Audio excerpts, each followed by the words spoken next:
Waalaikumsalam warahmatullahi Masya wabarakatuh. Allah. Jadi untuk pemirsa yang dari IG yang mungkin masih belum bisa terconnected dengan kita, Ya. kita boleh sekali lagi untuk bisa reconnect. Untuk di reconnect dan diklik ulang untuk bisa live bersama JTV di sini. Betul, Ya. agar tidak ketinggalan acara Betul. hari ini pastinya ya di pengajian Cahaya Mulia Gus Miftah bersama Roma. Kalau begitu langsung saja pemirsa. Betul. Iya. Boleh disapa tadi, beliau sangat luar biasa. Gus Miftah, apa kabar? Alhamdulillah baik. Alhamdulillah. Kalian tahu kenapa saya pakai kacamata hitam? Kenapa itu Gus? Supaya kalau ngelirik ke kalian tidak kelihatan. Oh, Gus bisa aja ya. Bahaya. Iya, Tapi bahaya. iya, kita beda pemikiran. Oh iya. Iya. Iya, iya. Kamu mikir aku mikir istriku. Kalau ngelirik ke kita langsung asam lambung. Asam lambung naik. Udah- Kan ada proma obatnya. Asam lambungnya. Iya, iya, iya. Kamu jangan lihat aku terus. Kenapa Gus? Aku diabetes.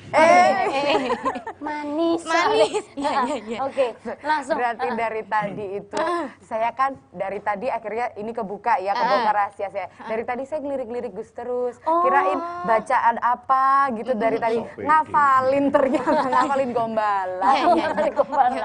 Ini yang ngomong kayak gitu biasanya giginya kawatan biasanya. Oh, Gus saya emang khawatir. Sebentar. Iya, iya. Tadi katanya kacamata nggak bisa ngelirik, kok bisa tahu ya? Iya, Karena kelihatan. ngelirik. Gitu. Oh iya, iya benar. Kamu tahu kenapa dia kawatan giginya? Kenapa Gus? Karena merongos. Ya nggak usah dijawab loh Gus. Santai saja, itulah bedanya orang dulu dengan orang sekarang. Oh, iya. Orang dulu itu otot kawat balung besi. Ah. Kalau cewek sekarang enggak, gigi kawat untuk selfie.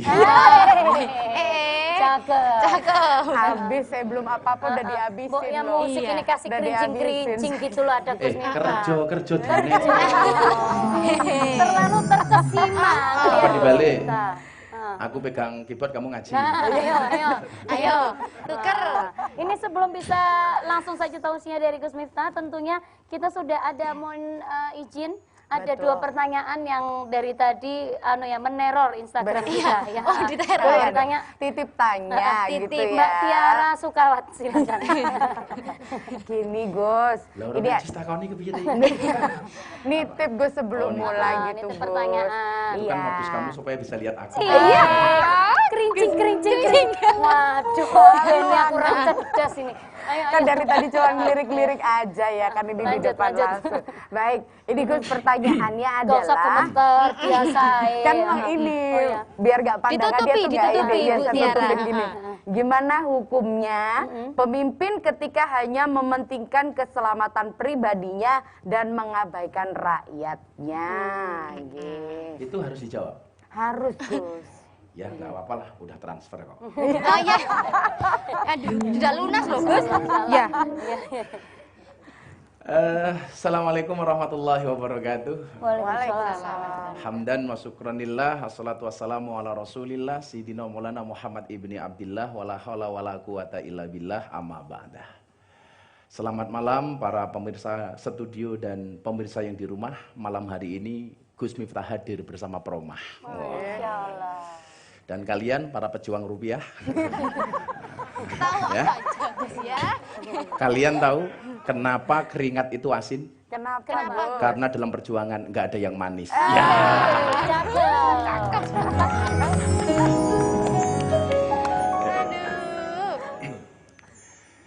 Alhamdulillahirrabbilalamin, malam hari ini Gus Miftah bisa sowan hadir di JTV atas syafaat dari Promah. Yang mudah-mudahan pertemuan malam hari ini mendapatkan ridho dari Allah Azza wa Jalla. Amin. Lah, ngaji baru mau mulai langsung dapat pertanyaan. Walaupun pertanyaannya sebenarnya modus dari mbaknya itu. Jadi kalau ada orang cewek pakai kawat itu saya ingat, cewek itu aneh Pak. Rambut sambungan, idep yo kerokan, irung mancung yo mergo suntian, gitu. Untu merongos yo kawatan, ketok dhuwur yo mergo sandal jinjitan. Ngono gaweane bengak-bengok, wong lanang gaweane ngapusi. Alah yu, sing ngapusi iki raimu. Aku nggak ngapusi loh Ibu ya. Aduh. Ya nggak apa-apa lah. Yang jelas orang itu kalau merongos biasanya nggak bisa nyetir mobil. Bisa Nggak dong. bisa. Kenapa nggak bisa ngelebok ke gigi? Itu.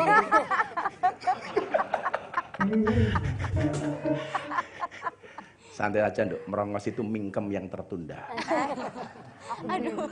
Bagaimana ketika seorang pemimpin lebih mengutamakan dirinya sendiri dibandingkan mengutamakan rakyatnya. Saya teringat dengan sabda Rasulullah, kullukum ra'in wa kullukum mas'ulun an ra'iyatih. Setiap kamu adalah pemimpin dan setiap pemimpin akan dimintai pertanggungjawabannya atas yang dipimpinnya. Jadi kita juga nggak boleh marah kadang-kadang sama pemimpin itu. Ya namanya mereka kan wakil rakyat, ya kan?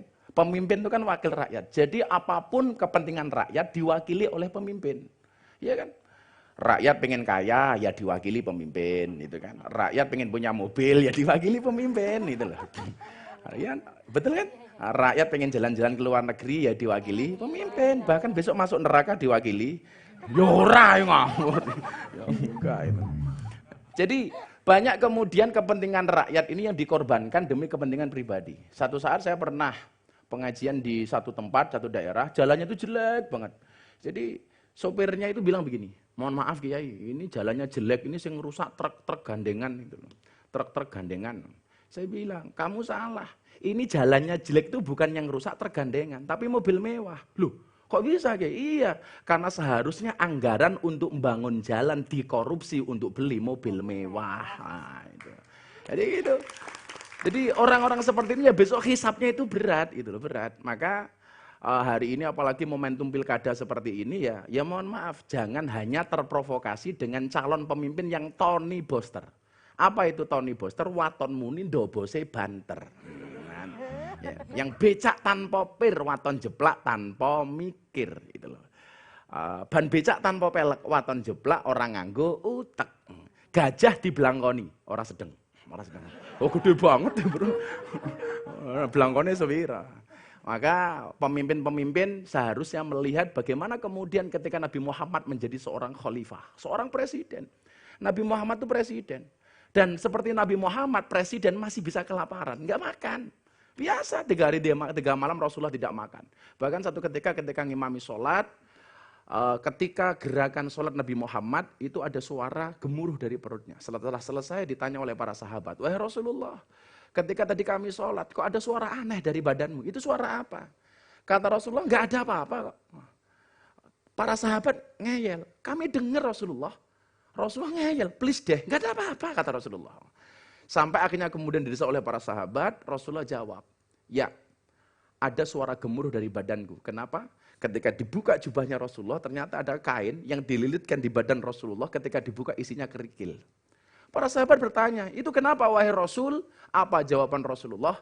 Karena saya sudah 3 hari, 3 malam saya tidak makan, dan kerikil ini untuk menutupi perut kempes saya. Coba. Presiden nggak makan 3 hari 3 malam. Dan ketika ditanya oleh para sahabat, kenapa engkau tidak memerintahkan kami untuk memberi makan wahai Rasulullah? Dan jawaban Muhammad adalah, saya tidak akan merepotkan rakyat saya. Pertanyaan saya hari ini, adakah pemimpin seperti itu hari ini? Susah Pak, susah. Angel. Gitu. Angel temen tuturan nih. Angel gitu loh. Ya rata-rata seperti itu. Maka ya kita berdoa mudah-mudahan pilkada tahun ini menghasilkan pemimpin-pemimpin yang bagus. Amin. Tadi 2 satunya apa? Satu lagi. Saya ya. Ya harus adil lah. Mati. Kandidat nomor 1, nomor 2, nomor 3. Orang secengengesan bro.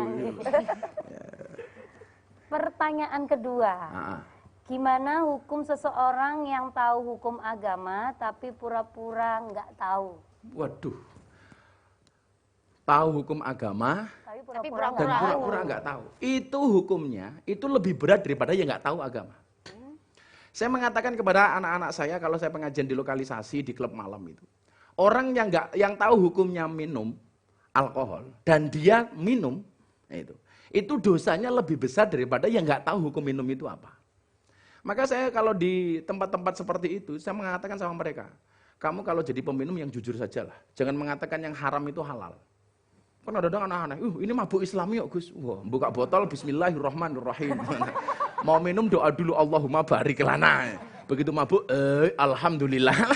Mbahmu itu enggak ada seperti itu. Dan saya mohon maaf, saya ngaji di kafe itu dulu mereka begini, Dok. Sekarang mereka begini. Jangan bilang alhamdulillah. Mereka dulu begini pakai botol, begini sekarang pakai galon, Pak, gede banget.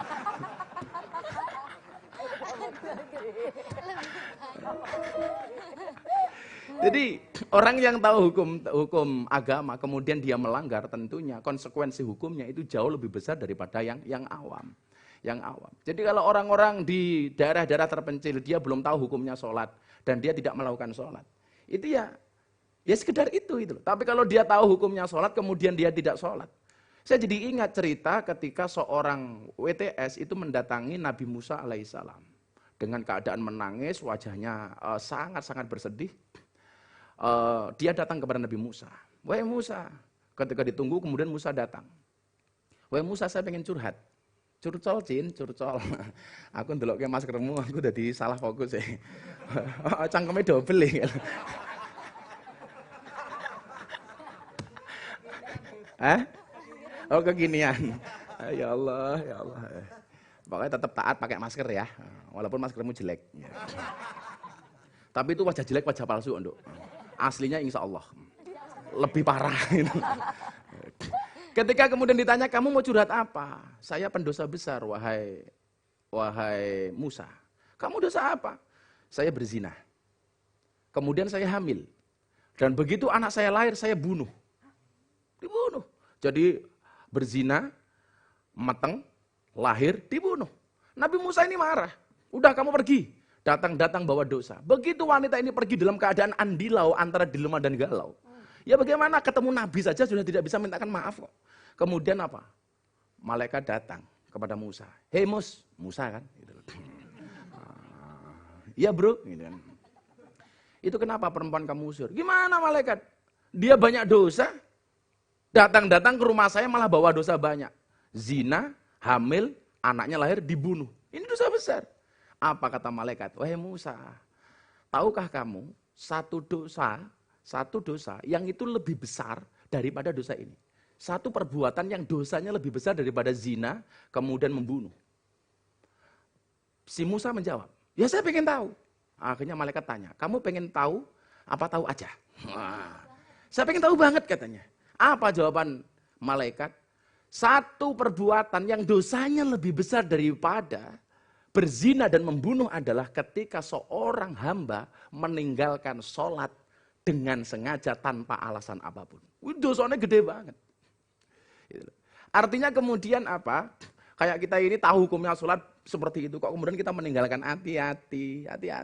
Saya sering Pak ditanya, Gus, saya bisa sholat tapi belum bisa berbuat baik. Sama orang berbuat baik tapi belum bisa sholat. Itu kalau lebih didahulukan yang mana? Kan gitu Tanduk. Dahulukanlah sholat walaupun belum bisa berbuat baik. Karena awwalu ma yuhasabu bil abdu as-sholah. Yang pertama dihisab atas seorang hamba itu adalah sholatnya. Sholat walaupun belum bisa berbuat baik. Orang sholat belum berbuat baik ibarat orang telanjang pakai celana tapi tidak pakai ikat pinggang. Nah, aman tapi nyok-nyok melotrok. Itu loh. Itu kan. Nah, tapi kalau orang berbuat baik dan dia dia tadi yang pertama sholat belum berbuat baik. Kalau dia berbuat baik dan dia tidak sholat, itu ibarat orang telanjang pakai ikat pinggang tapi tidak pakai celana. Ya, tutol manuk itu loh. Apa ada orang yang tidak pakai celana tapi pakai ikat pinggang? Oh no, Nduk. Apa? Kuda. Kuda itu pakai pelana tapi tidak pakai celana. Ini loh. Makanya kalau kalian bisa berbuat baik tapi belum sholat, berarti kelas koyo jaran. Rungono para jaran rahimakumullah. Makanya saya juga banyak sebenarnya titipan pertanyaan di sini, tapi nanti akan kita bahas sambil kita ngaji tentang tema kita malam hari ini. Walaupun temanya sangat ngeri, revolusi spiritual. Mentang-mentang bulan September pahlawan revolusi, revolusi spiritual di saat pandemi. Aku pengen ngerti jane, sing gawe tema iki sakjane paham apa ora. Kok temane iki wabot men lho jan. Mas aku yo promah ki gawe tema aneh-aneh. Kenapa? Iya itu loh ya, temanya seharusnya apa namanya pengaruh promah di dalam menghadapi orang asam lambung di masa pandemi lah. Ini malah apik, Bro. Ya malah keren itu loh. Bapak kok perutnya besar, Pak? Karena kalau sakit perut nggak minum promah, Pak. Perut tuh kayak saya ini loh, Pak. Tapi kalau Pak Pemret itu insya Allah perutnya rata. Iya masuknya rata-rata lemak. Ya Allah, Pak Pemret, sawak kok bokong kabeh to, Pak. Saya hari ini akan mulai kajian kita tentang spiritualitas di era pandemi dengan sebuah fakta. Sebuah fakta yang sengaja saya tulis. Jadi Bapak Ibu begini, supaya kemudian kita lebih hati-hati dengan corona ini. Ya. Walaupun sebenarnya kita sadari, masuk corona pertama kali ke Indonesia, orang Indonesia itu semuanya menertawakan corona. Ya coba lihat aja, menteri aja bilang, salah kalian kenapa harus pakai masker? Masker. Kok masker. Ya kan? Ada yang ngomong, corona itu tidak bisa masuk ke Indonesia, kenapa ngurus izinnya susah? Gitu kan? Macam-macam itu. Maka kemudian saya pengen kajian kita malam hari ini, kita bangsa Indonesia, wabil khusus penonton JTV Rek, ini tidak bisa hati-hatilah. Jangan kemudian sembrono. Ya jujur, saya dulu awalnya juga sembrono. Saya bilang, selama orang Indonesia masih doyan sego kucing, orang bakal masuk corona. Gitu loh. Ini juga corona, komunitas rondo mempesona. Kamu janda? Oh bukan. Oh, ada yang janda, Masya Allah. Wahai para janda. Tapi saya bilang kok, kalau santri saya, saya malu punya istri janda. Oh kamu salah, kalau punya istri janda kamu harus bangga. Lebih baik kamu punya istri, minimal janda itu jujur. Jelas tidak gadis lagi, ya dah? Daripada kamu punya istri gadis tapi rasa janda.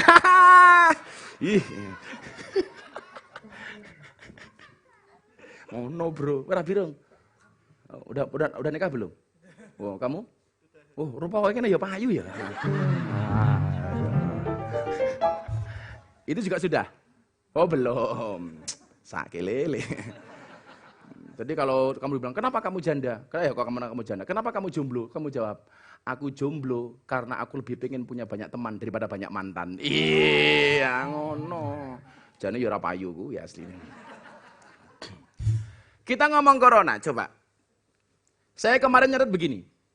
Kalau memang kebersihan itu bisa mencegah corona, Pak, tentunya Perancis itu akan menjadi negara yang minim dengan corona. Karena Perancis itu masuk 5 besar negara terbersih di dunia. Tapi Anda tahu, Perancis hari ini yang terjangkit dan terpapar virus corona mendekati 450.000 jiwa. Coba. Padahal negara bersih. Kalau kemudian panas itu bisa mencegah corona, seharusnya Iran itu tidak akan terpapar corona. Dengan gurun panasnya, tapi Anda tahu berapa yang terpapar? 67.000 orang terpapar positif corona. Iran. Kalau memang kehati-hatian itu bisa mencegah corona. Pertanyaan saya, kenapa Pangeran Charles berikut keluarganya juga terpapar virus corona? Kenal loh, Nduk. Ayo. Kalau kemudian orang itu sehat, kuat, tidak terpapar corona, The Rock, John Dawson itu, yang badannya gede itu, yang atas bawah gede lah pokoknya itu. Ternyata juga kena. Kalau memang sehat itu menjamin tidak kena corona, hari ini Anda tahu, lebih dari 100 dokter yang menjadi pahlawan medis, dan mereka bahkan meninggal karena corona. Lah pertanyaan saya, satu lagi barangkali begini. Kalau memang orang yang kumuh, kotor, jorok itu pasti kena corona. Coba dilihat pengamen, gelandangan, orang gila. Yang barangkali tempat-tempat kumuh seperti di pasar-pasar tradisional. Ternyata mereka juga banyak yang aman itu. Bahkan hari ini saya belum pernah lihat orang gila itu kena corona. Kena corona. Tapi kalau saya mencatat begini Pak Pemret ya. Orang gila itu malah jarang sakit loh. Kenapa? Karena orang gila itu nggak punya pikiran. Iya kan? Makanya orang gila itu coba Anda lihat, makan nasi busuk, nggak pernah pelutnya mules. Buktinya apa? Nggak pernah beli Promak. Nggak ada. Nggak ada orang gila kok, Pak beli Promak. Nggak ada itu loh. Nah, kan? Kalau memang orang gila itu bisa sakit, coba Anda lihat. Tidur di pinggir jalan, nggak pernah mereka masuk angin, padahal nggak pakai selimut. Nggak ada orang gila minta kerokan. Ternyata itu tadi, ternyata orang gila itu nggak pernah sakit karena nggak punya pikiran. Itu artinya kalau Bapak Ibu, Mbak-mbak pengen sehat terus, gampang jadilah. Kok orang gila? Bukan, jadilah orang yang tidak mempunyai beban pikiran. Halah, malah edan. Bono ayu-ayu kentir. Ternyata para pengamen, teman-teman saya di pinggir jalan, anak-anak jalanan itu juga nggak kena itu. Kenapa kok demikian itu loh? Jawabannya apa? Karena jawabannya hidup itu tidak selalu sejalan dengan teknologi, dengan pikiran dan teori. Jawabannya itu. Disinilah kemudian kesadaran beragama itu menjadi penting. Spiritualitas di era pandemi ini menjadi sebuah keniscayaan. Yang pertama saya mencatat begini. Hari ini Pak, kebutuhan terhadap agama gara-gara corona ini semakin meningkat. Karena apa? Sifat dasar orang itu takut dengan kematian. Malah bocah-bocah kira apa dimati. Orang apa dimati, wong mati urip padha wae kok. Urip yo ora jelas. Apalagi corona kayak gini toh utangnya oke, tagihannya banyak. Santai wae le. Kalau kamu toh utangnya banyak tagihan, nggak bisa makan, silakan datang ke pondoknya Gus Miftah. Ngapain? Ayo nangis bareng. Lah kondisi kayak ngene kok PSBB kok. Begitu dompetnya kok pas saya buka bersih. Aduh. Apalagi sekarang PSBB kan, pegawai sekarat bosnya bangkrut. Jadi tingkat spiritualitas orang hari ini semakin tinggi. Karena takut mati Pak. Maka kemudian kemarin saya bilang, please kalau kemudian hari ini kalian pengen belajar agama, tolong cari guru yang benar. Karena saya punya teori, hari ini orang yang salah milih pengajian itu lebih, mohon maaf, orang yang salah pergaulan itu lebih gampang dinasihati daripada yang salah milih pengajian. Kalau salah milih pengajian, ya Pak, kok wabah wong disalah-salah. Kalau kemudian hanya soal salah pergaulan, halah, aku ini ngaji ning Doli loh. Saya usul besok siapapun wali kota yang terpilih, tolong Doli namanya diganti Alfa Doli. Keren loh. Gitu. Jadi kesan Doli diganti Alfa Doli itu artinya apa? Keutamaan. Oh, kan keren itu loh. Saya dulu ngaji di Doli kayak gitu. Kan saya ketemu teman-teman Doli entah yang mantan Germo, mantan WTS atau ya bahasa mungkin apa toh? Apa? Dodolan balon, mbahmu kok balon gitu itu. itu saya dengan mereka Pak lebih gampang didandani. Bahkan pas saya ngaji di Doli itu mereka manggil saya Pak Gus Miftah, presiden para pendosa. Ono wong luwemu, potongnya gede, lebih gede daripada Pak Pemret. Begitu dibuka gitu, ono tato nih. Tato ini beduk. Ini tato ini beduk. Kuwi tato apa le? Beduk ya. Lah kok tato beduk apa? Kula cinta karo NU. Wah. Kuwi tato beduk. Nggih, duduke endi? Ngisore. Tak goleki ra ketemu. Saya itu kalau ngandani orang-orang bertato itu Pak, Bapak Ibu, tak kasih tahu ya. Saya banyak curhat di sini orang-orang yang bertato, anak-anak nakal itu kemudian bertobat. Itu lebih gampang Pak, dinasihati. Mereka ayem, yang penting kita ambil hatinya. Saya sering mengatakan saya itu kalau di klub malam, di tempat-tempat seperti itu, saya itu hanya seperti copet terminal. Tapi bagi saya copet terminal itu kurang cerdas. Kurang cerdasnya di mana? Karena yang dicopet hanya dompetnya. Begitu ketahuan, dipukuli kepalanya. Lah Gus Miftah itu kalau dilokalisasi, seperti dulu di Doli, di klub-klub malam, itu sebagai copet. Tapi yang saya copet bukan dompetnya, tapi hatinya.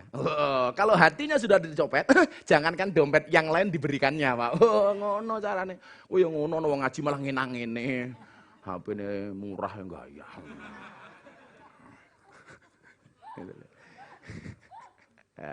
Jadi nanti Kak sambil kamu lihat pertanyaan netizen ya. Kalau ada pertanyaan kamu selaja enggak apa-apa. Untuk kamu apa sih yang enggak? Ya kamu jangan berharap bersama saya. Kan aku nganan, gue ngiri. Akunya bertahan, kamunya lari. Codot.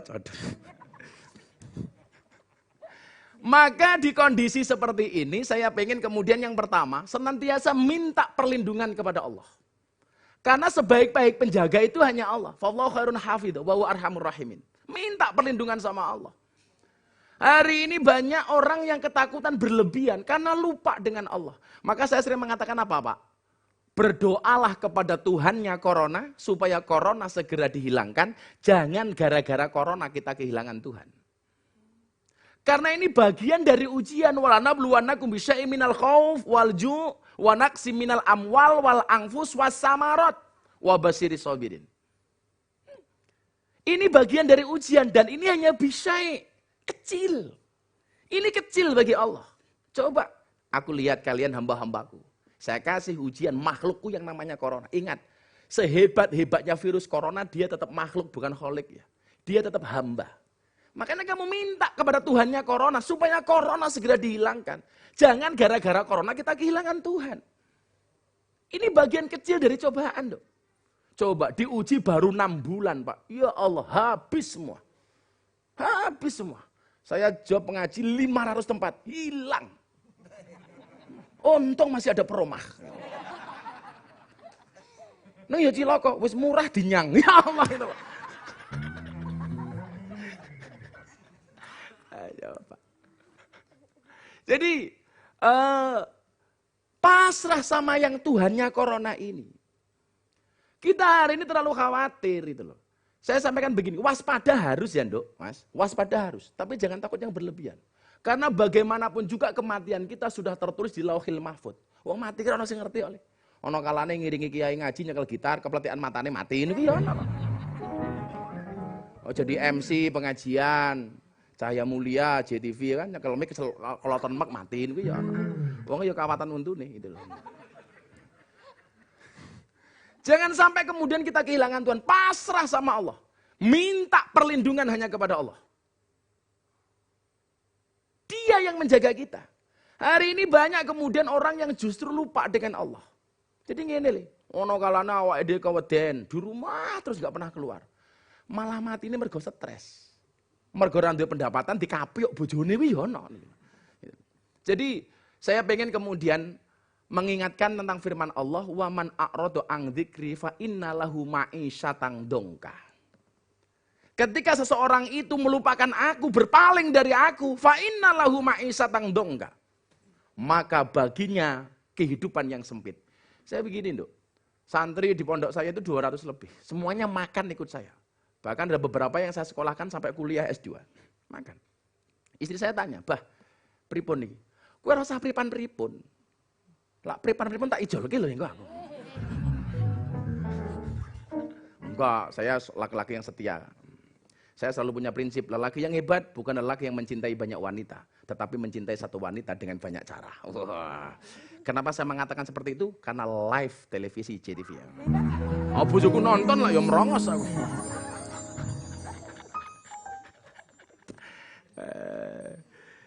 Jadi ketika orang itu berpaling dari Allah, fa innalahu ma'isyatan dongka. Allah akan memberikan kepadanya kehidupan yang sempit, susah. Jangan sampai kemudian kita gara-gara ini, gara-gara ekonomi yang seperti ini, kita kehilangan Allah, Pak. Nyatanya kondisi seperti ini, JTV masih bisa bertahan. Bahkan insya Allah lebih bagus lagi, amin. Nah, itu kan, ya kan? Promah masih bisa di sini, ya kan? Masih bisa nyponsori JTV. Ya walaupun itu tadi murah dinyang mau. Jadi kesadaran inilah kemudian yang seharusnya kita bangun. Yuk kita butuh Allah. Hawa diki guaya kok. Begitu ada corona diumumkan pemerintah, tolong jangan ke masjid dulu. Guayanya protes. Oh pemerintah itu nggak adil. Pemerintah itu bagaimana kita nggak boleh ke masjid? Alah dul. Wingi masjid dibuka. Awakmu yo ora tau mangkat tok gaya lho. Iya ta? Sekarang majelis taklim pengajian nggak boleh. Gara-gara corona protes. Pemerintahnya ini tidak beriman, kenapa enggak boleh? Halah, wingi ngono ngaji kowe ya ora mangkat kok. Gaya men itu loh. Ya itu tadi, karena yang kita cari kesalahan orang terus. Disinilah kemudian yuk kesadaran bahwa Allah sebagai penolong ini yang perlu kita tingkatkan. Ya Allah pun kula pasrah kali panjenengan. Maka kemudian apa dikatakan dalam kitab Hikam, mata waqafa matlabun anta tolibu birobika wala tayassara matlabun anta tolibu binafsika. Tidak akan pernah terhenti sebuah permintaan ketika permintaanmu itu kamu percayakan kepada Tuhanmu. Gusti kula pasrah pun. Mesti dadi, Nduk. Apapun hajatmu, ketika kamu percaya dengan kemampuan Tuhan, pasti akan kun fayakun. Tapi wala tayassara matlabun anta talibu binafsika.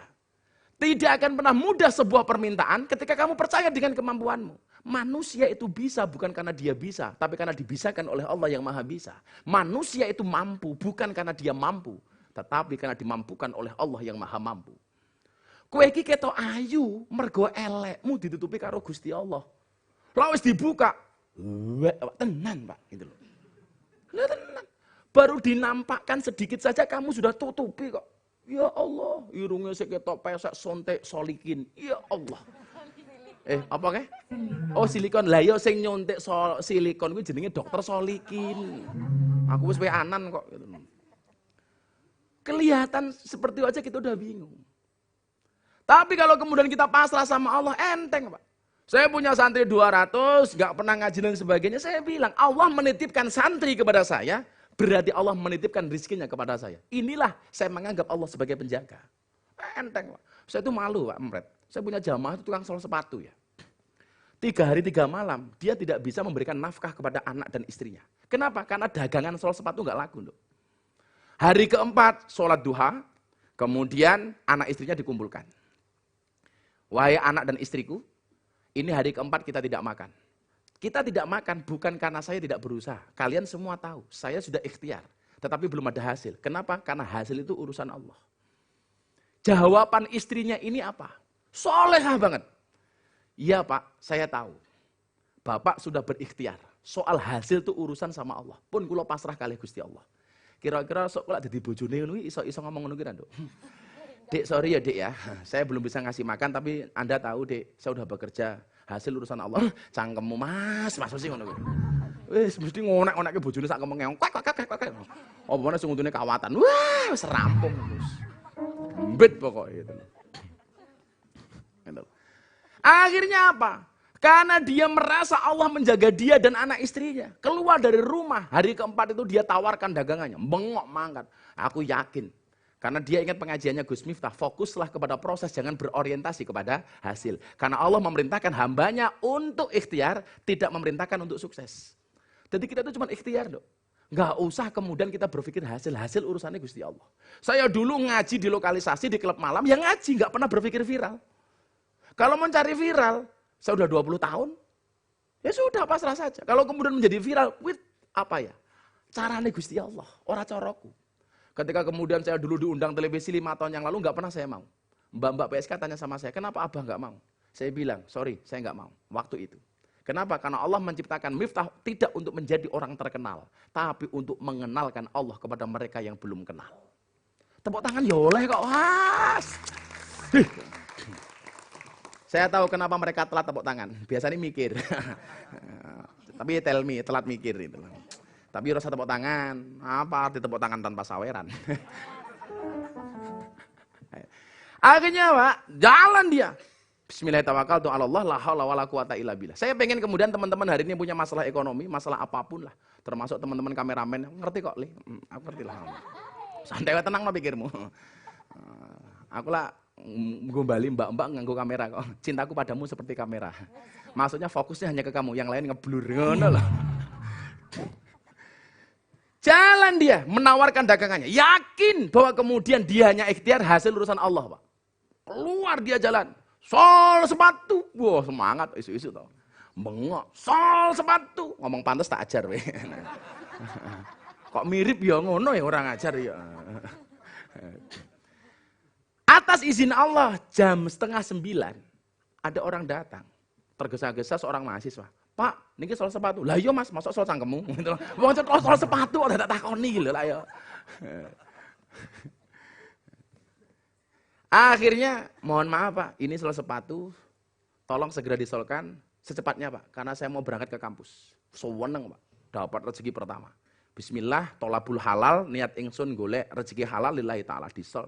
Begitu selesai tanya, berapa Pak? Gangsal 1.000 mawon, 5.000 saja. Delalah uangnya mahasiswa ini 100.000. Monggo Pak. Bingung dia nyari kembaliannya di mana. Ngalor ngidul nggak ketemu. Ngalor ngidul nggak ketemu jujur.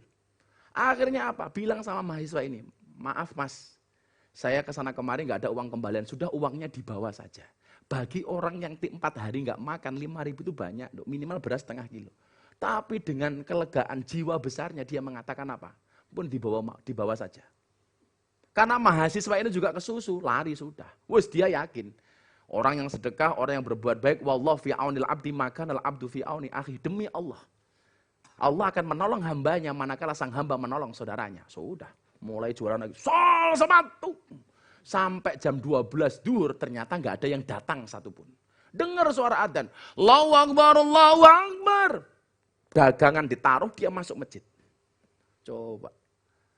Dagangan ditaruh, dia masuk masjid. Allahu Akbar, Allahu Akbar. Dia jawab, oke. Gitu loh.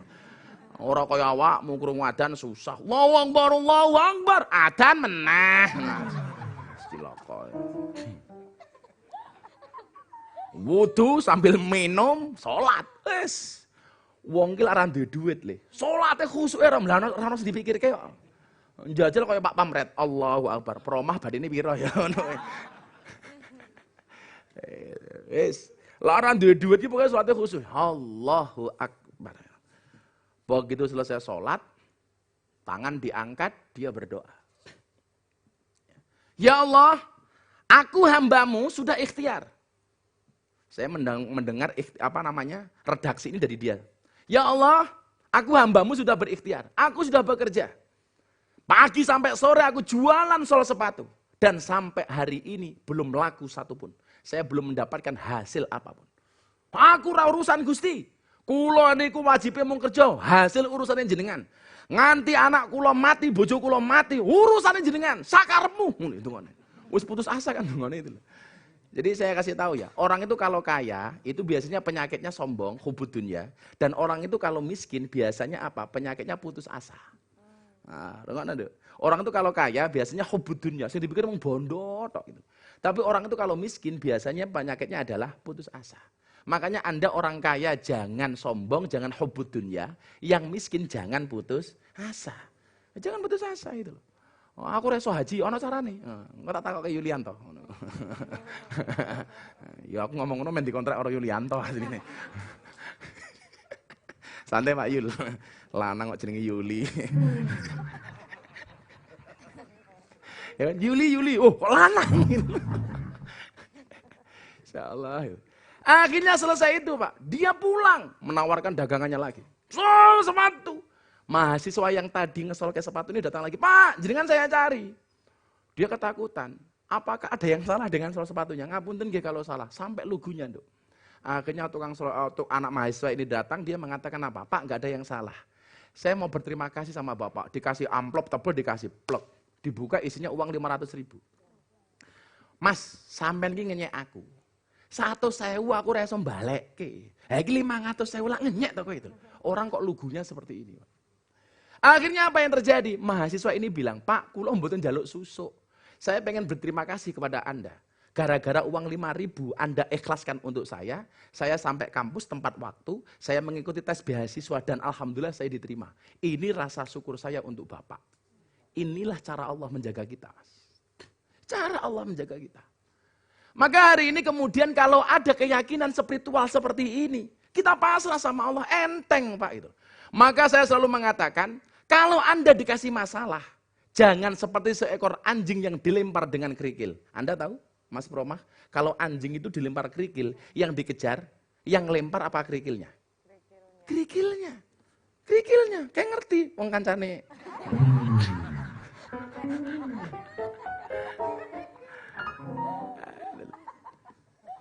Kalau anjing itu dilempar kerikil, yang dikejar tuh kerikilnya. Seharusnya ketika kita ada masalah, jadilah seperti seorang cowok dilempar kerikil sama cewek cantik. Nah, yang dikejar kerikilnya apa ceweknya?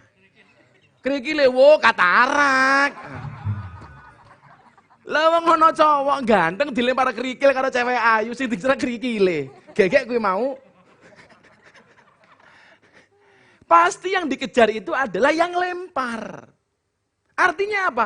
Ketika kita dikasih masalah oleh Allah, jangan fokus kepada masalahmu. Tetapi apa? Fokuslah kepada yang ngasih masalah. Siapa? Allah. Fafirru ilallah. Fokuslah kepada Allah. Ketika Allah ngasih masalah, nyah tak kayak masalah corona. Ya Allah gitu. Ketika kamu dikasih masalah kejombloan, ya Allah. Minta sama Allah. Minta. Allah menciptakan manusia berpasang-pasangan, betul? Artinya kalau kamu tidak punya pasangan jelas kamu bukan manusia. Fokusnya itu jangan dengan masalahnya. Maka fafirru ilallah. Lari kepada Allah, minta sama Allah. Saya pernah mengalami itu. Saya punya uang 5.000, saya sedekah di angkringan gara-gara ada orang. Saya waktu itu kan kuliah di Jogja. Punya uang 5.000 di angkringan, ada ketika saya mau makan ada ibu-ibu ngendong anaknya. Dan paring-paring anak saya 3 hari nggak makan. Wah nangis saya. Tapi saya bingung, mau tak kasih saya nggak makan, nggak tak kasih ada orang minta, udah tak kasih. Saya ingat manja bil hasanati falau asru amsalia. Yang datang membawa satu kebaikan, Allah akan menggantikannya 10 kali lipat. Oh, sepede saya, kasih. Saya waktu itu jualan gendongan, asongan di alun-alun utara. Jadi kalau hari ini kamu mengatakan, wah Gus Miftah enak, aku mbien dodol asongan, Dok.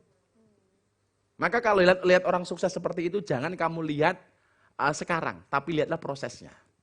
Saya berangkat, Pak. Barang sedekah 5.000 mesti rezekiku lancar. Saya akhirnya jualan dari jam 8 sampai jam 1. Subhanallah. Apa yang terjadi? Belas rapayu. Rapayu belas. Ya Allah. Puasa. Malamnya saya berangkat. Enggak laku lagi. Besok puasa lagi. Maka kalau hari ini saya itu rajin puasa, sudah terbiasa dari dulu. Gitu. Makanya badan saya enggak terlalu gede kayak Pak Pemret, karena saya rajin puasa. Itu loh.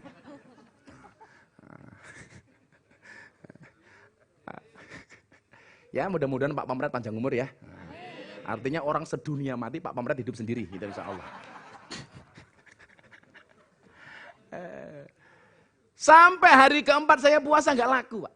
Malam saya jualan lagi, nggak laku. Sampai akhirnya dagangan saya taruh di alun-alun utara, saya tertidur. Itu saja saya masih dikasih ujian oleh Allah. Begitu aku ngelilir, ya Allah aku dikeloni banci.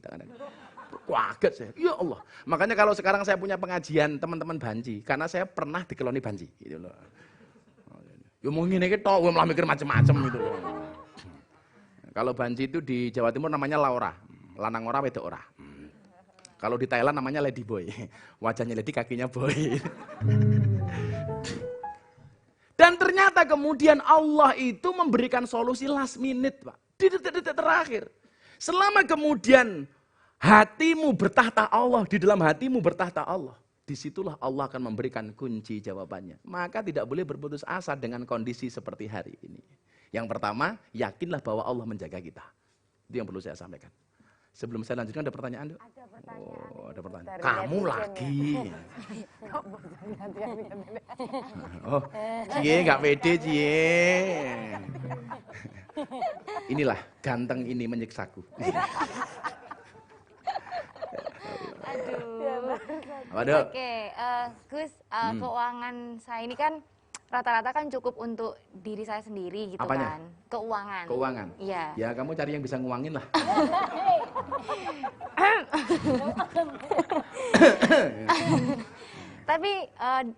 Tapi saya ingin bersedekah gitu loh, Gus. Tapi keuangan ini mepet dan cukup buat saya aja gitu. Enaknya sedekah apa, Gus gitu? Sedekah itu alladzina yunfikuna fisarra wa dharra. Sedekah itu baik di kala luang maupun sempit. Saya selalu mengatakan apa? Saya besok sedekah, Gus, kalau utang saya sudah lunas, saya pastikan utangmu tidak akan pernah lunas. Saya sedekah, Gus, nunggu kalau saya sudah kaya, saya pastikan Anda tidak akan pernah kaya. Sedekah itu bukan pengeluaran tapi investasi. Sedekah itu seperti orang khitan, berkurang tapi bahagia. Wow. Wong sunatnya kurang le, tapi seneng. Wow. Seneng gitu loh. Jadi jangan menganggap sedekah itu sebagai sebuah pengeluaran. Dia itu investasi. Logikanya gampang, Dok. Logikanya gampang. Kenapa kita harus bersedekah? Orang itu kalau makan terus gak ada yang keluar, sehat apa enggak? Enggak sehat. Kamu makan pagi apa, sore apa, malam apa, enggak keluar. Wetengmu jebebek, Dok. Mesti golek peromah. Gitu kan. Aku harus nyebut peng piro, Bro.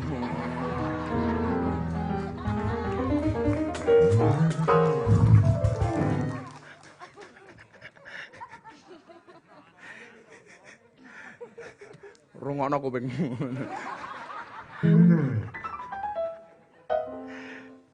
Orang itu minum terus, nggak keluar, nggak sehat. Demikian juga dengan harta, masuk terus nggak keluar, pasti nggak sehat.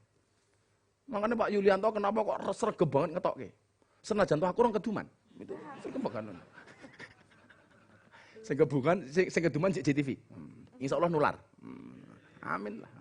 So tak ajak, Nduk. Ora sampe lumayan lho. Jan cangkemmu iki lho jan jijik tenan iki lho. Gemes aku ndelokke. Ya Allah. Jadi kalau kemudian Orang makan terus nggak keluar nggak sehat, demikian juga dengan harta. Masuk terus nggak keluar, pasti nggak sehat. Maka saya selalu mengatakan, sedekah itu bukan pengeluaran, tapi investasi. Lah apa yang bisa kita sedekahkan? Banyak, Duk. Rasulullah mengatakan apa? Mangkana lahu ilmun falyatasaddaq bi ilmihi. Yang punya ilmu sedekah dengan ilmunya. Mulang, ngajar. Wa mangkana lahu malun, yang punya harta falyatasaddaq bi malihi. Sedekah dengan hartanya, nyumbang. Wa mangkana lahu kuwatun, yang punya tenaga falyatasaddaq bi kuwati. Sedekahlah dengan tenaganya, rewang. Jadi pilihannya itu cuma 3, Pak. Sing duwe ilmu mulang, sing duwe bondo nyumbang, sing duwe tenaga rewang. Ojo dadi sing nomor 4, Nduk. Wis ora mulang, ora nyumbang, ora rewang, cangkeme cerewet. Wonge ya teko iki. Ya melu guyu. Maskernya ya lucu.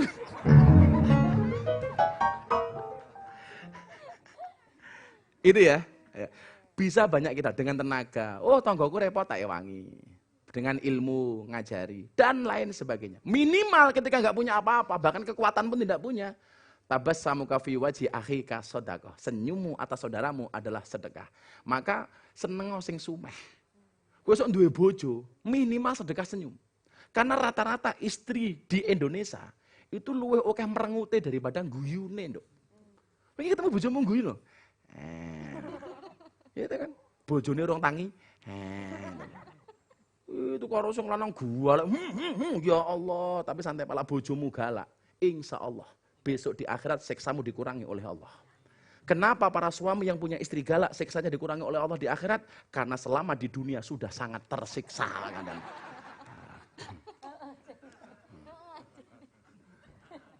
Laki-laki itu kekurangannya 1, Pak. Terlalu cepat melupakan. Nah, perempuan itu kekurangannya juga 1, terlalu banyak mengingat. Maka jangan pernah punya salah sama istrimu. Sekali punya salah, sak modare kelingan tak kandang. Mbok tenan. Ada pertanyaan lanjutannya? Wah, ya satu lagi sebelum saya lanjut. Di masa pandemi ini kan semuanya serba terbatas. Jadi untuk sedekah pun kita juga kadang mikir nanti nggak bisa makan gimana. Nah ini caranya biar ikhlas itu gimana, Gus? Biar ikhlas gimana? Nggih. Ya kamu ngaji ke tempat saya. Modus. Ikhlas itu kan tidak ada yang tahu. Tidak ada yang tahu kecuali kita dan Allah. Makanya ketika saya ngaji di lokalisasi, Pak, orang bilang, wow itu niatnya begini, begini, begini. Seseorang itu tidak bisa masuk wilayah niat orang lain. Betul? Nggak bisa. Anda datang ke sini niatnya apa? Aku nggak ngerti, Ondok. Wikin ini niatnya kerja, apa pengen ketemu karo aku jarang ngerti kok. Iya kan? Orang ngerti aku gitu. Kowe iki ning kene ngrungokke aku tenan utawa pengen ngrasani aku ya ora paham kok gitu. Karena kita nggak ada pernah tahu dengan niat orang lain. Makanya ketika kita mengatakan kamu tidak ikhlas, kamu tahunya dari mana? Tolak ukurnya apa? Barometermu apa? Saya beberapa kali sedekah di musim pandemi ini dengan sedekah, banyak sedekah saya posting di Instagram. Wow, ora ikhlas dipamer-pamerke. Sing dikasih tahukan kepada orang belum tentu tidak ikhlas, yang disembunyikan belum tentu ikhlas. Soal ikhlas apa ora kuwi sing ngerti hanya Gusti Allah. Makanya kemudian bagaimana kita belajar ikhlas? Ikhlas itu tolak ukurnya gampang kok. Lah wis lali lho. Lali ki wis ikhlas. Wis saiki nyumbang 100.000. Wah, ora ikhlas aku. Sesuk wis lali. Itulah tolak ukur keikhlasan yang paling rendah. Kowe matur nuwun ya kowe nyumbang aku. Apa toh? Ikhlas. Sederhana saja. Maka yuk kita belajar agama bareng-bareng. Dipolke ngajine. Aja diloske maksiate. Makanya lagunya Denny Caknan Lost Doll itu tak ganti kok siire. Iya. Kowe iso ngiringi apa ora? Kowe nyesuaikke cangkemku, aja aku melu awakmu. Aku dudu penyanyi. Ya lah, salah tak potong loh. Ya. Sing nyekel keyboard jenenge sapa? Mukit. Ya Allah. Era milenial mukit, ya Allah. Untung lah tambah i, Mukidi. Kayak sing nyekel apa jenenge nggih? Embing. Kendang. Koyo ngono kendang, masa kecil kurang bahagia kalau. Apa? Dahun. Jenengmu sapa? Embing. Embing. Iki kepiye to saiki? Mukit embing. Wis apa? Randidit. Bohong ya? Jemblong ya Allah. Kok ini kok tinggal JTV ya? Los dondang lanjut lehmu maksiat tutukno senengmu rasa mikir akhirat nanging elingono yen Israel nakono kabarmu tandane iku ora rindu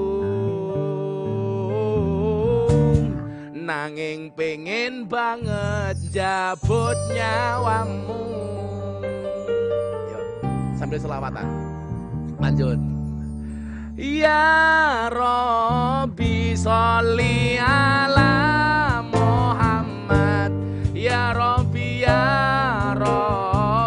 sholli alaihi wasallim. Ya Rabbi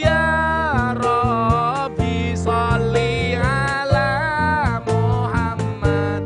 Ya Rabbi sholli alaihi. Ya Rabbi sholli alaihi wasallim. Shallu ala Nabi Muhammad. Ora apa-apa, lagu-lagu ambyar, ya mak selawat kira apa-apa. Kan temanya satu. Allah yang menguatkan, manusia yang mengambiarkan. Ora apa-apa, aku biasa. Lagu-lagu dangdut tak selawatke, ditinggal rabi selawatke. Ora apa-apa. Hatiku rasane lara tak ndas kesuwen. Aku ngotot kene. Aku ketake tau ketemu cah kae. Neng lampu merah nyekel cek-cek. Jadi ya caranya ngono ndek ya. Latihan ikhlas, belajar ngaji sing tenanan. Kemudian yang kedua, bagaimana kita bersikap? Berikhtiar dengan melakukan apa? Pencegahan. Sekarang yang ramai dari pemerintah apa? 3M. Sama Promah ngundang ngaji saya 3M. Matur nuwun Mas Miftah. Kalau JTV beda meneh, 7,5 M, pitulungan setengah makso.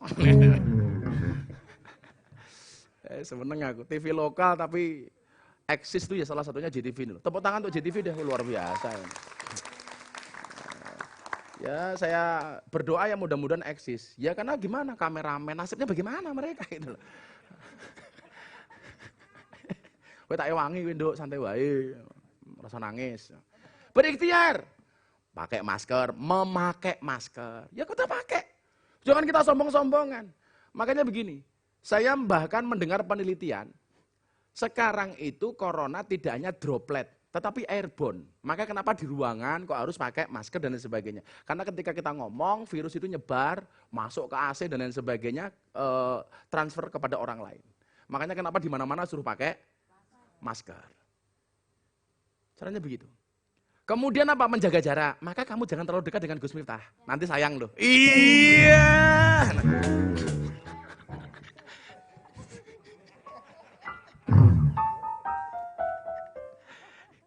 Cadat itu loh. Aku itu kayak kopi tuh. Oh lali aku. Izin Pak Pemret. Ya Allah encere. Aduh. Jangan kopi ini kurang kental. Kurang kental. Salah mana? Gelasnya cuwili. Ya maklum lah. Promah budgetnya pas-pasan. Tapi tak sebut meneh loh bro. Jadi ini Pak Pemret mau nyebut pingsan 500. Aku pengen pira mau wisan mau. Kok kayak loh. 15. Ini tak kayak ya. Dongo. Kemudian yang ketiga apa? Mencuci tangan. Ya dilakukan. Mau bedone wong biyen sama sekarang, Pak. Kalau dulu itu mencuci tangan, ayo kalau cuci tangan kon mangan gitu loh. Ya kan kalau orang dulu cuci tangan kon mangan, saiki ora gitu loh. Saiki ora untuk menjaga kesehatan. Saya pikir ikhtiar-ikhtiar seperti ini manuto karo pemerintah. Ora usah duwe utek dhewe akal dhewe. Wah, ora penting. Ingat, Kita hari ini hidup di satu zaman di mana orang kentut lebih dihargai daripada orang batuk. Tenan. Cah promah gitu, tut, mas kita paling mau ora duwe aturan. Melayu kabeh tak kandhani gitu loh. Ya. Kita hari ini hidup seperti zaman gobak sodor, Pak. Anda tahu gobak sodor, Nduk? Anak-anak milenial nggak tahu kayak gobak sodor itu. Tahu Pak ya gobak sodor? Gobak sodor itu peraturannya apa? Metu mati dicekel mati. Betul kan? Jadi metu dari len mati, dicekel ya mati. Gitu. Maka hari ini kita hidup di zaman seperti gobak sodor. Kalau nggak penting jangan keluar. Ya, jangan kemudian salam-salaman. Mau kan aku Gus ngalah berkah lah mbahmu aku ngono. Aku koronamu medeni ya bro aku. Mulai suaraman itu udah wolak-walik kayak wis orang ngamplop. Yalah jan.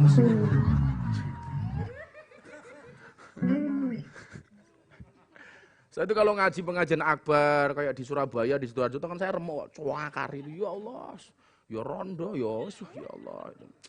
Santai aja kalau kamu janda. Wahai para janda, yakinlah bila cinta pertamamu meninggalkan luka, yakinlah cinta keduamu akan menghadirkan surga. Iya. Ya, tenan kok kandhani. Kan ada anunya, quote-nya, janda semakin di depan. Janda. Kemudian yang ketiga, bagaimana kemudian kita bisa sehat? Seperti yang diajarkan Rasulullah. Rasulullah itu bugar, Pak. Umur sekian tahun, badannya itu gagah. Kanjeng Nabi gini, kenapa kok kemudian saya harus badan saya itu bagus? Karena saya terinspirasi dengan Rasulullah. Rasulullah itu umur 50 sekian, gulat masih menang, Pak. Kanjeng Nabi itu dadanya bidang, perutnya rata. Podok awakmu rata-rata lemak. Gitu loh. Rata. Saya dulu berat badan 105 kilo. So dulu begini Pak, masuk ini penuh. 105 kilo. Kemudian saya belajar sehat ala Rasulullah. Bagaimana caranya? Satu, Rasulullah mengatur pola makan. Nahnu qaumun la na'kul hatta naju' wa idza akan alam nasba. Kami adalah kaum yang tidak akan makan sehingga kami lapar dan sudah berhenti makan sebelum kenyang. Podho karo mbak-mbak sudah berhenti makan sebelum kenyang. Kapan? Pas lawe ora cocok. Cocok ya ajar terus pokoknya. Kemudian yang kedua apa? Selain mengatur pola makan, Rasulullah menghargai makanan. Makanya kalau beliau makan apa? Ida akala ahadukum falayam sahyadau hatta yal ikoha au yul ikoha. Ketika salah satu di antara kalian makan, janganlah mencuci tangannya sampai dia menjilatinya atau menjilatkannya. Dimut utawa kon ngemut bojone, pasangan. Jadi Pak Pemerintah itu sunah. Kalau habis makan muluk, bojone diceluk. Bu, endi cangkemmu? Nyoh, itu sunah, itu boleh. Loh itu beneran loh ya, itu beneran. Tapi hanya berlaku untuk pasangan suami istri, tidak berlaku untuk sesama teman kameramen. Jadi itu malah. Kok jemblong karo mbing, nyah. Bener. Jadi jangan sampai kemudian ada makanan yang terbuang sia-sia. Makanya kayak bapak iku mau bener luar biasa, datang mau syuting di TV gitu. Kerdus snacknya digawa, ya Allah. Kayak pengajian yang desamu, Pak itu loh. Ini kita open kita. Apa rumangsane ngaji di TV, kiai ini ceramah karo mangan ngene ya ora pantes kamu kok. Jangan loh. Desa banget. Ndi wonge mau? Wonge mau sing ndi wong.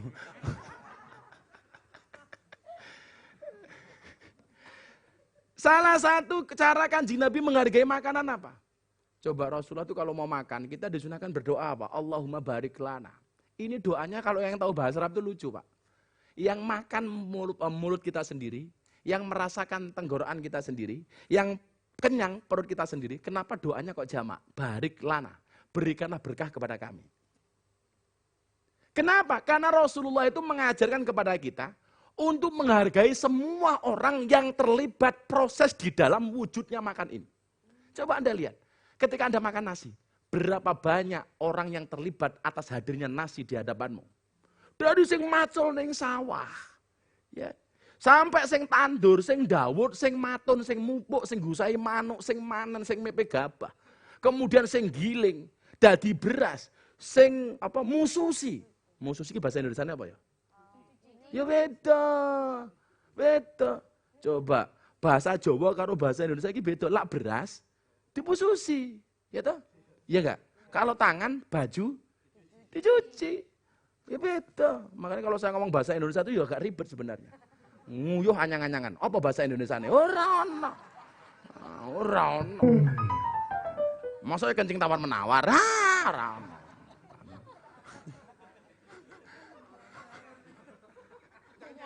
Mosok nyang-nyangan itu loh.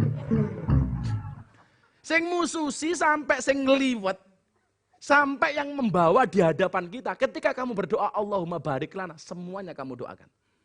Termasuk malam hari ini kita dapat rezeki dari promah. Begitu Allahumma barik lana, orang-orang promah kita doakan. Oh, pemenang lah oke.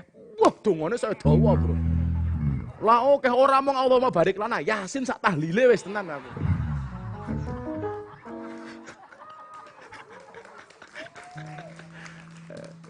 Ya nduk. Oh, pemenang orang mau sak episode umpamane. Bas, tenan. Wis tak Yasin nggih kowe, tenan kowe.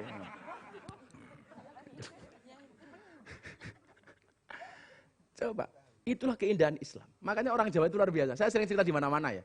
Orang Jawa itu dari tandur ning sawah nduk sampai jadi nasi jenenge beda. Kalau orang Inggris itu cuma satu. Dari ditanam sampai jadi nasi namanya cuma satu. Orang Inggris apa? Rice. Rice. Oh, bahasa Inggris itu gampang. Oh, gampang banget. Gampang. Run, lari.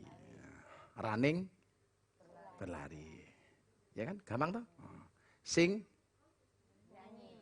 sing, nyanyi. Singing, bernyanyi. Kalau kamu, songong. Orang Jawa itu menamai, orang nanem sampai kemudian tumbuh sampai jadi nasi, namanya beda lho.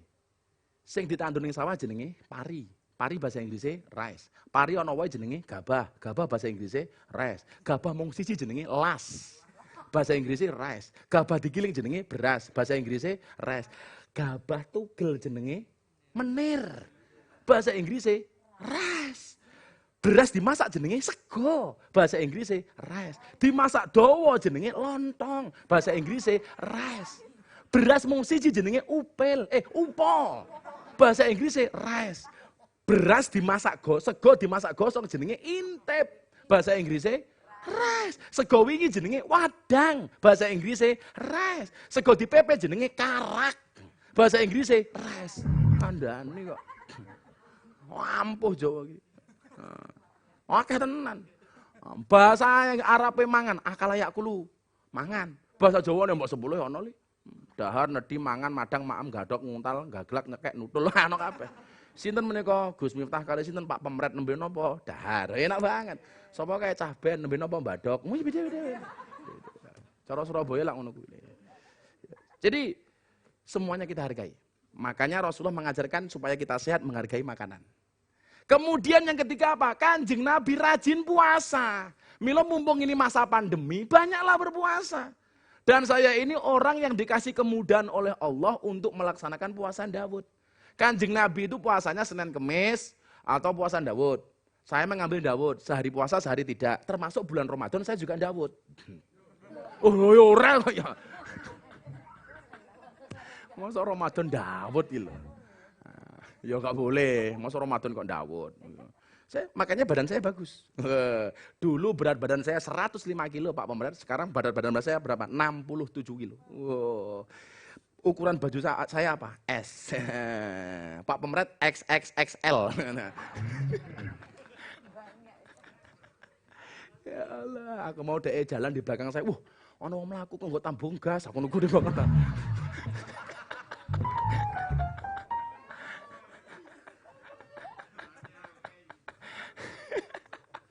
Ya Allah, selalu ala Nabi Muhammad. Kemudian caranya yang lain bagaimana yang ketiga? Tadi yang pertama pasrah sama Allah sebagai pelindung. Yang kedua kita berikhtiar untuk sehat. Yang ketiga apa? Tawakal, pasrah karo Allah. Sudah gimana lagi? Banyak berdoa minta sama Allah. Bahwa kemudian ini bagian dari ujian Allah. Dan saya harus bisa keluar dari masalah ini. Yakinlah ketika kemudian Allah memberikan cobaan, Allah pasti memberikan solusinya. Saya selalu mengatakan apa? Ketika Allah memberikan ujian kepadamu, Allah tidak memerintahkan kamu untuk mencari jalan keluar hingga penat, tetapi Allah memerintahkanmu untuk sabar dan sholat. Secara istiqomah. Kok istiqomah abot Gus? Iya, istiqomah itu berat karena kalau ringan namanya istirahat. Paham? Wala rabbihim yatawakkalun. Hanya kepada Tuhannya dia bertawakal. Ya Allah pun kalau pasrah kali panjenengan Gusti atas semua keadaan yang saya dapati hari ini. Ya. Itu barangkali malam hari ini. Nah, ya. Ada pertanyaan sebelum kita tutup? Ya, mumpung ini malam Jumat, kita sholawatan yang dipopulerkan sama Gus Miftah itu, saben malam Jumat. Ya, isa ora iso mulih wae. Meh rampung kok. Bareng-bareng yuk, semua yang di studio dan yang di rumah barangkali yang nonton acara JTV malam hari ini bersama Promak, supaya berkah acara ini yuk kita berselawat bareng-bareng. Shallu ala Nabi Muhammad. Sholli wa sallim daiman ala Ahmad. Sholli wa sallim daiman ala Ahmad wal ali wal ashabi man qad wahadang wal ali wal ashabi man qad wahada. Bareng-bareng saben malam Jumat ahli kubur mulih nang omah kanggo njaluk donga wajan Quran najan sak kalimah lamun ora banjur bali nang kuburan mangku tangan tetangisan. Sholli wa sallim daiman ala Ahmad. Allah Allah.